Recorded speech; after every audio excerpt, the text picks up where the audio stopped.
Oi, Bruno, eu vou falar bem rapidinho porque minha bateria tá no fim, mas eu tive uma ideia pro curta, vê o que você acha. Começa com um letreiro sobre a derrota da França na guerra contra a Prússia, a queda de Luiz Bonaparte, a fome e os protestos dos parisienses. Termina escrito assim, 1870, Paris vive num clima pré-revolucionário. Aí corta, apresenta os atores e os objetivos do curta.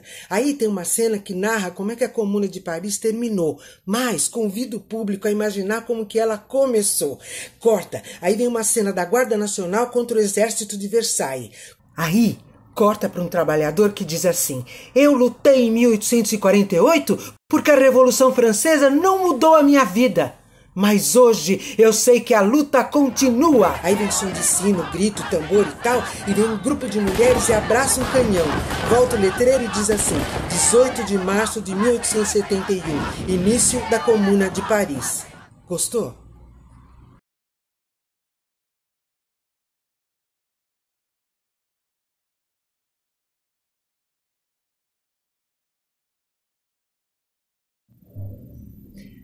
Paris, 27 de março de 1871. Querida Ana Karenina, como estão vocês aí no Brasil?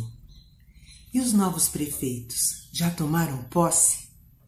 As eleições aqui na Comuna aconteceram ontem. Marlon! Tonnerre!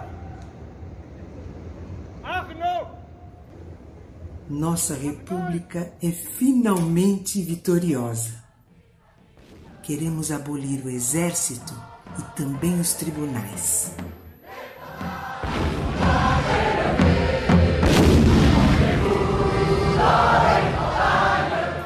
O Palácio da Justiça será transformado num espaço cultural.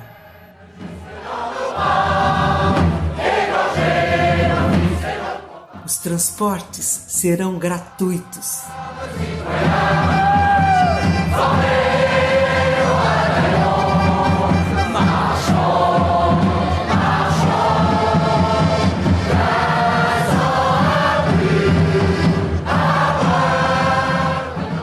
Vamos colocar 1 milhão de bicicletas para a livre utilização de todos. Estas serão apenas algumas medidas, minha querida amiga. Em sua última carta, você me perguntou por que nós, mulheres, não exigimos o direito de votar. Falarei sobre isso amanhã. É que eu criei uma comissão para colocar canteiros de flores naquelas ruas onde a estupidez levou à desolação e à tristeza. Meus companheiros já estão me esperando lá fora. Com carinho, Jeanne Marie.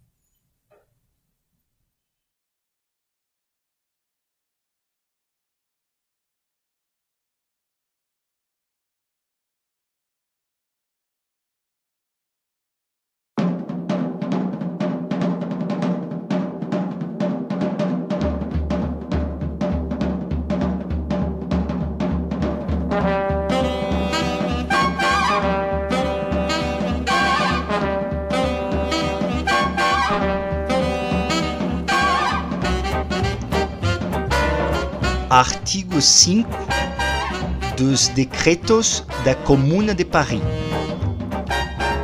Sobre os transportes, tomam-se as medidas seguintes: os bondes, os trens suburbanos e outros meios de transporte públicos são gratuitos e de livre utilização. O uso de viatura particular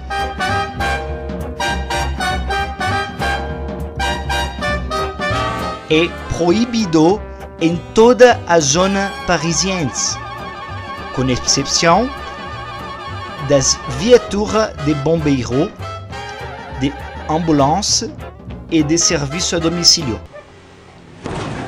A Commune põe à disposição dos habitants de Paris 1 million de bicicletas, cuja utilização é livre, mas não poderão sair da zona parisiense e seus arredores.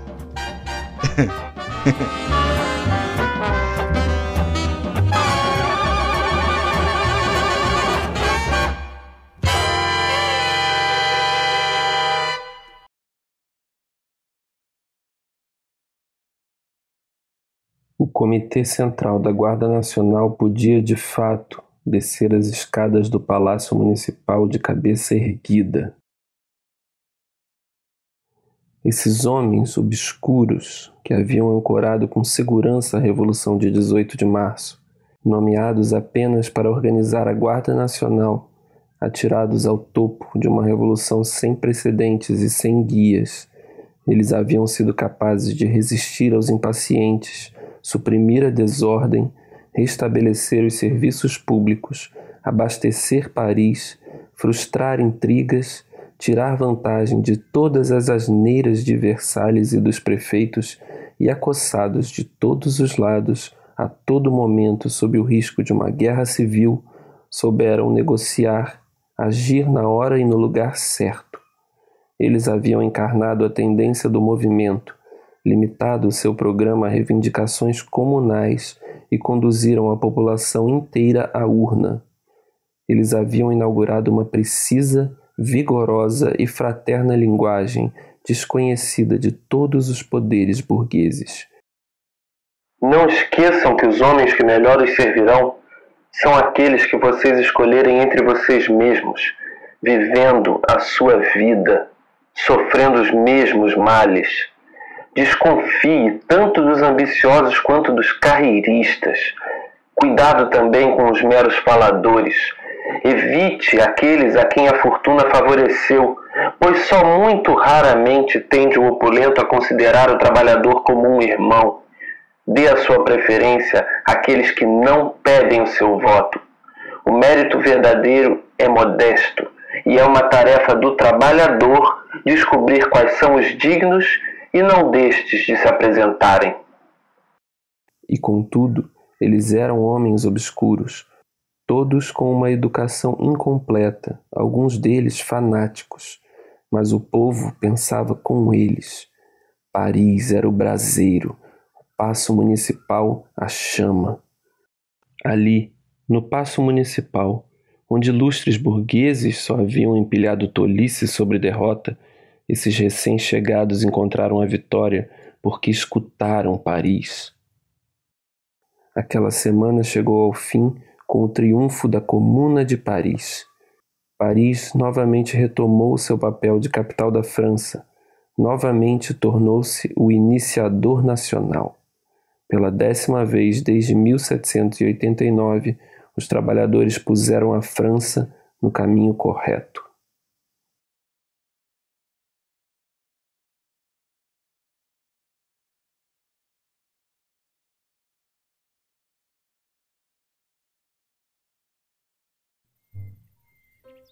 Paris, 31 de março de 1871. Querida Ana Karenina, soube que o ano de 2020 aí no Brasil não foi nada fácil. Tomara que tudo se resolva. Você havia me perguntado por que nós, as mulheres da Comuna de Paris, não exigimos o direito de votar nas últimas eleições. Vou tentar te explicar. A Comuna não elege governantes. Os delegados escolhidos devem apenas executar as decisões tomadas nas assembleias populares. E nós participamos ativamente delas. Já estamos em vias de deliberar o direito ao aborto, ao divórcio e à união livre. No dia 9 de abril, vamos inaugurar a nossa União de Mulheres. Já temos centenas de interessadas.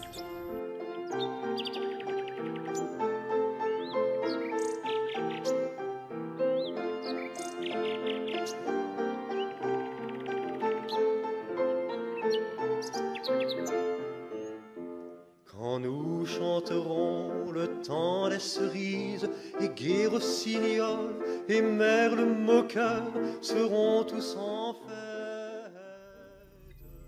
Eu sei que aí no Brasil as mulheres votam desde 1932. Quanta coisa deve ter mudado nesses 150 anos. Que outras conquistas vocês obtiveram? Conte-me tudo. Com carinho, Jeanne-Marie.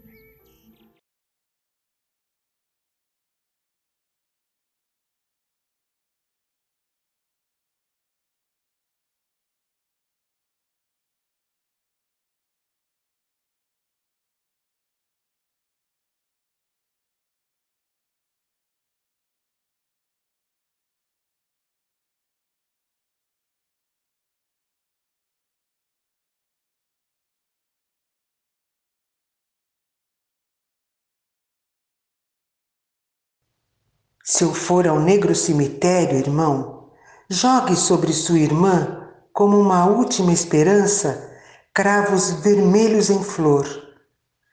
Nos últimos tempos do Império, enquanto o povo despertava, cravo vermelho foi teu sorriso, a nos dizer que tudo renascia. Hoje vai florescer, nas sombras das negras e tristes prisões, vai florescer junto ao triste cativo. E diga-lhe o quanto nós o amamos. Diga-lhe que o tempo passa rápido e que tudo pertence ao futuro. Que o vencedor, de rosto pálido, mais que o vencido, há de morrer.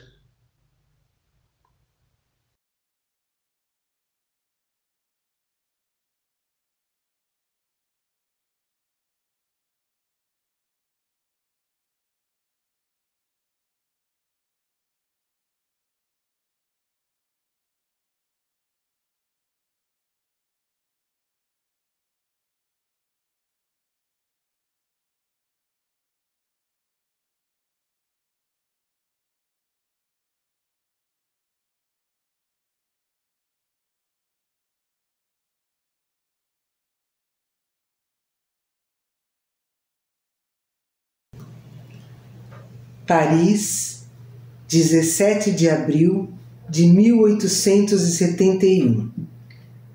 Querida Ana Karenina, hoje eu quero te contar algo inusitado. Como você sabe, eu sou bem tímida, mas ontem a discussão sobre a formação das cooperativas na União das Mulheres estava bem tumultuada. Então, eu não sei o que me deu na cabeça que eu subi numa cadeira e gritei: companheiras, uma cooperativa é uma associação livre, sem patrões, sem empregados, sem competição. É uma outra forma de viver e de pensar. Nós vamos ter total domínio do que fazemos e por que fazemos. Vamos ter tempo livre para nos dedicarmos à pintura, à literatura. Vamos, companheiras, criar a nossa federação. Sem amos, sem deuses. Viva a comuna! Quando eu terminei de falar, fez-se um silêncio, mas de repente irrompeu uma chuva de aplausos. Eu fiquei tão emocionada. Quem sabe um dia eu não me torne uma atriz como você. O que uma revolução não faz com a gente. Qualquer dia eu sou capaz de botar fogo em Versailles. Com carinho, Jeanne-Marie. A Rede Voz de Versailles apresenta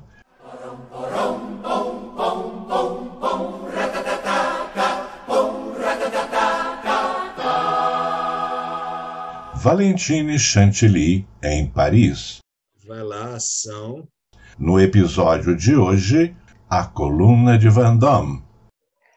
A coluna de Vendôme é um monumento parisiense situado na Praça de Vendôme, no primeiro arrondissement de Paris. Ao seu redor estão as luxuosas lojas de grifes internacionais e joalherias, com suas vitrines onde brilham diamantes e rubis. Isso sem contar com o elegantíssimo Hotel Ritz. A coluna foi erigida por ordem de Napoleão Bonaparte. Construída toda em pedra, ela é recoberta até a parte superior com uma fita contínua de placas de bronze com baixos relevos. O bronze foi obtido da fundição de 1.200 canhões que Napoleão confiscou dos inimigos.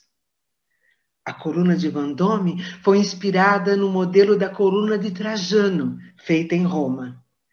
Entretanto, ela é 1/3 mais alta que a romana. Tem 44,3 metros de altura e 3,60 metros de diâmetro.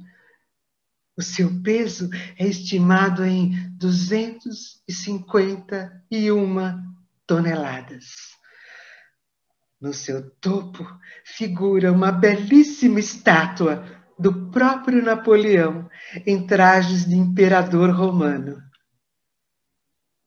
O momento mais humilhante vivido pela estátua foi durante a insurreição de 1871, quando rebeldes a derrubaram com coluna e tudo. Esse horrível ato de vandalismo foi organizado por um pintor chamado Gustave Courbet, um dos líderes da Comuna de Paris. Mas ele foi preso e condenado a pagar 10.000 francos por ano durante 33 anos para a reconstrução da coluna. Mas o pilantra safou-se da multa porque morreu antes de pagar a primeira parcela. Cretino!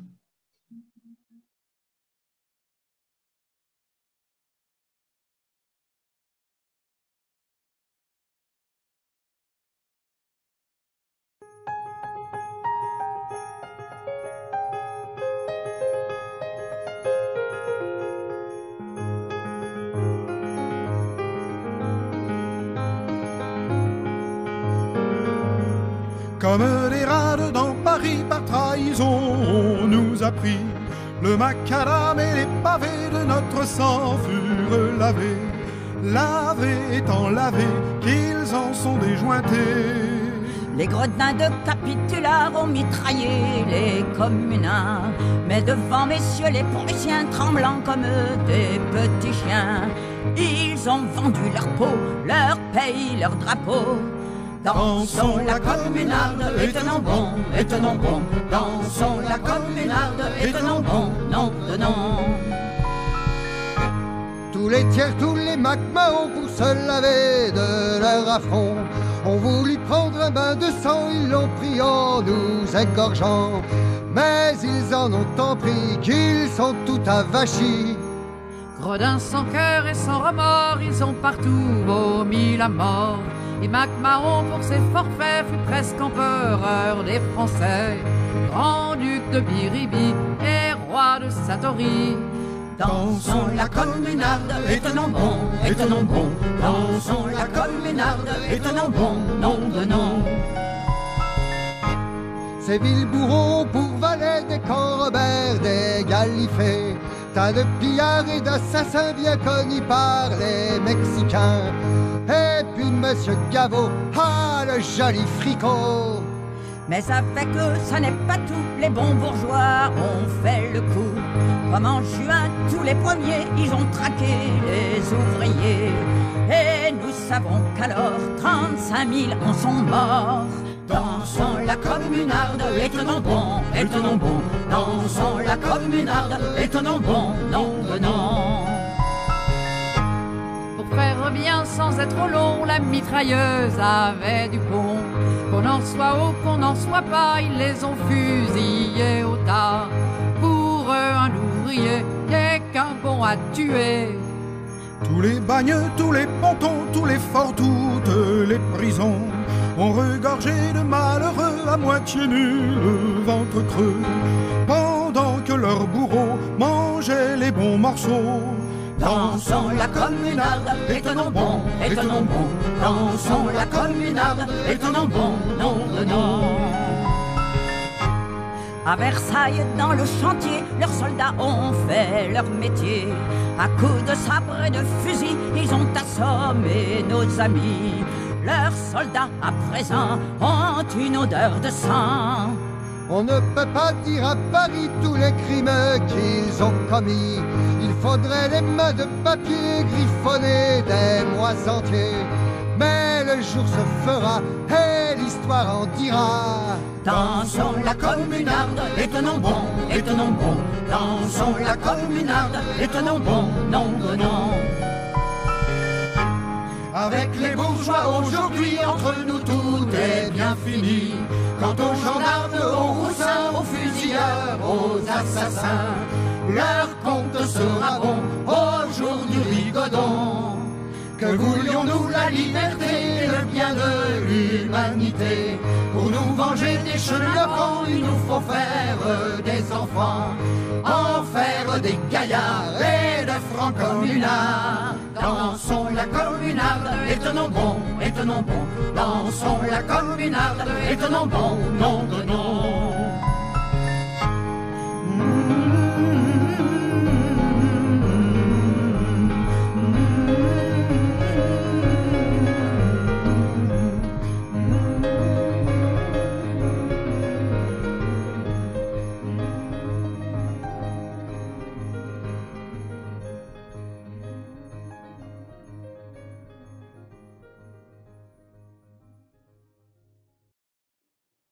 Após a morte do diretor do Conservatório de Música, Daniel Aubert, em 12 de maio de 1871, a Câmara Municipal me nomeou para o cargo.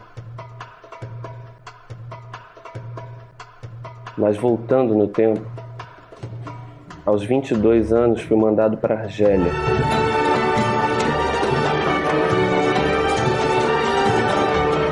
Muitos iam para colonizar e também receber treinamento militar. Mas a minha jornada foi de estudo. Aprendi árabe, dei aulas de violino, fui a Tunísia e Alexandria. Aprendi muito sobre a música local e inclusive escrevi alguns livros que, modéstia à parte, serviram de boas referências. Em 1865, estava de volta a Paris e então, aos 40 anos, me foi dada esta oportunidade de dirigir o grande conservatório. Do concerto nas Tulherias, Veckerlin escreveu: deste concerto guardei uma impressão indelével, a de uma certa melodia árabe.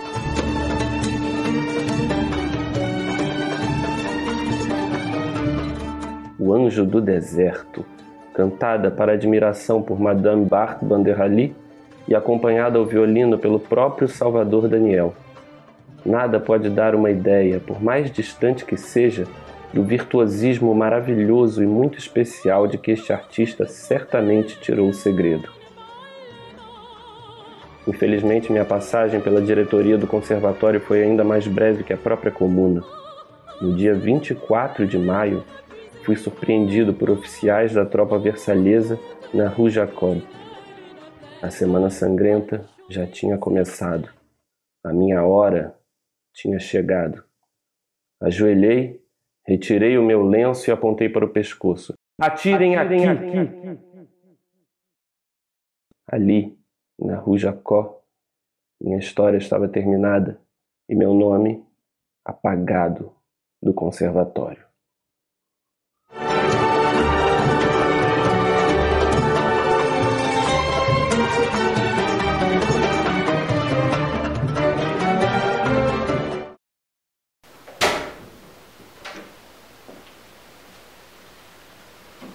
Na barricada do Faubourg du Temple, o mais incansável artilheiro era uma criança.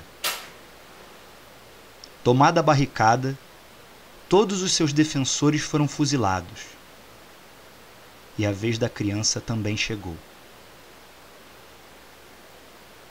ele pediu por 3 minutos de graça, para que pudesse levar à sua mãe, que morava em frente, o seu relógio de prata, para que ela ao menos não ficasse sem nada.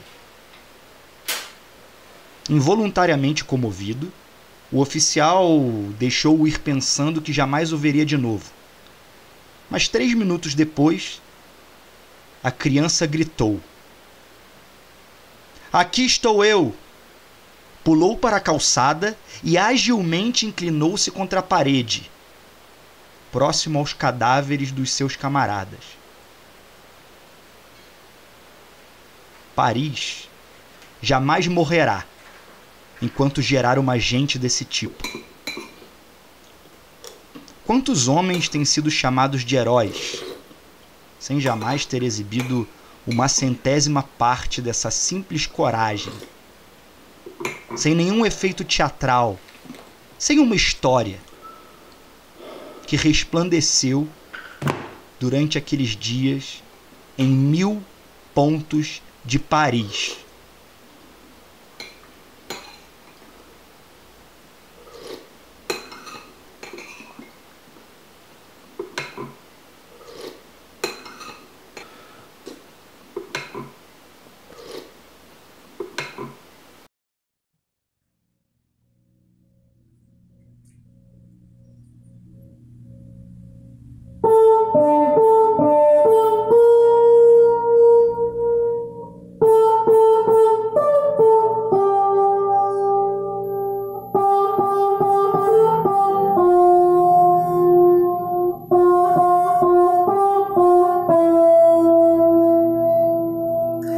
Espero nesta porta meu filho e meu amado. Paris toda está morta, seu povo dizimado. Já faz uma semana, me sinto tão cansada. A esperança engana minha alma machucada.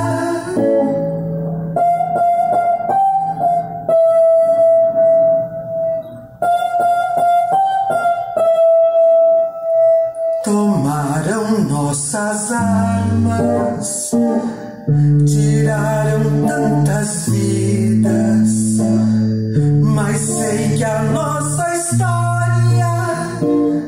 jamais será esquecida.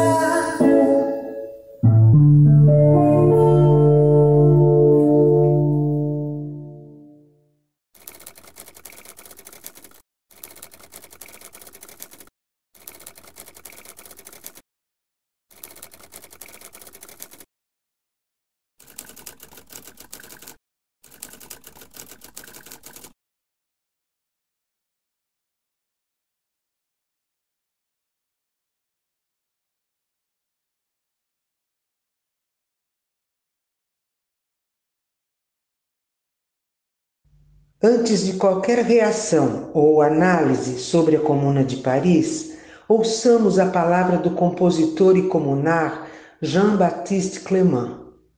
No dia 24 de abril de 1871, portanto 1 mês antes da Semana Sangrenta, ele escreveu um artigo para o jornal O Grito do Povo. Não nos preocupamos aqui em saber se os decretos da Comuna serão executados ou não. O que nos interessa é notar o seu significado, o seu alcance filosófico, o seu valor político e social. Suponha que o povo seja derrotado. Suponha que os bonapartistas e os monarquistas voltem a Paris espirrando poças de sangue e pisoteando cadáveres. O que restará da Comuna? Decretos esquecidos nas paredes? Cartazes rasgados? Nada disso. Mesmo que esses decretos não tenham sido executados, mesmo que rasguem todos os cartazes, mesmo que se passe cal em todos os muros, ninguém conseguirá tirar das nossas mentes os princípios que eles sustentam. Ninguém conseguirá impedir o povo de sentir a diferença que existe entre os governos de Versailles e os membros da Comuna. Ninguém impedirá que o povo veja aí a salvação dos trabalhadores e o futuro do mundo.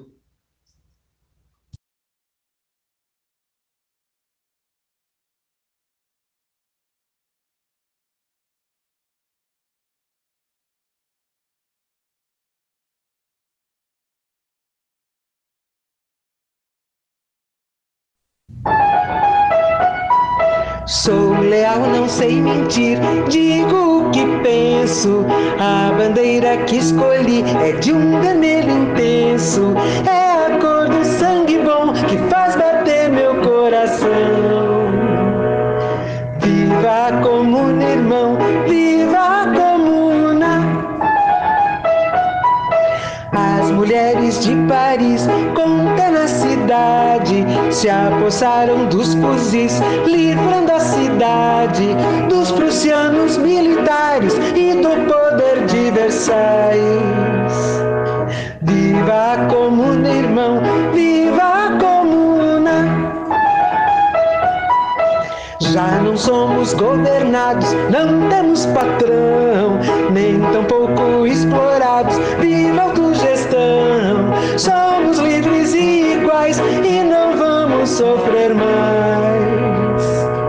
Viva a comuna, irmão, viva a comuna. Não gostamos de sermão, nem de penitência. A nossa religião é a inteligência. E se existe algum pecado, é viver sendo explorado. Viva a comuna, irmão, viva a comuna. Nosso exemplo há de servir para outras cidades que também vão se insurgir contra a autoridade. Vão